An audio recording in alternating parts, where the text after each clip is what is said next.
શ્રાવણ માસને લઈ આરોગ્યની ટીમ એક્શનમાં આવી છે. સુરતમાં આરોગ્ય વિભાગે ફરાળી લોટ વેચનાર મસાલા સેન્ટર પર દરોડા પાડી સેમ્પલ લીધા હતા.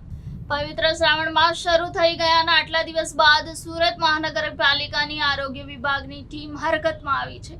તહેવારો શરૂ થવાના છે ત્યારે ફરાળી લોટ અને અન્ય વસ્તુઓ વેચનાર વેપારીઓને ત્યાં દરોડા પાડવામાં આવ્યા છે.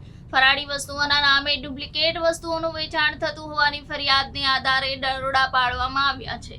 શ્રાવણ માસમાં આવતા તહેવારો દરમિયાન લોકો મોટી સંખ્યામાં ઉપવાસ કરતા હોય છે, ત્યારે ઉપવાસ દરમિયાન ખવાતી ફરાળી વાનગીઓમાં વપરાતા લોટ સહિતની વસ્તુઓનું ડુપ્લિકેશન થતું હોવાનું લોકોના ઉપવાસ તૂટતા હોય છે.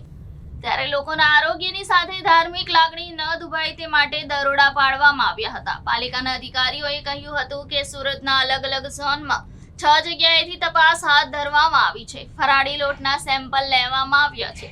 આ સેમ્પલ લેબ ખાતે મોકલીને તપાસ કરવામાં આવશે. જો તેમાં કોઈ ગેરરીતિ જણાશે તો આ સંસ્થાઓ સામે ગેરકાયદેસરની કાર્યવાહી હાથ ધરવામાં આવશે.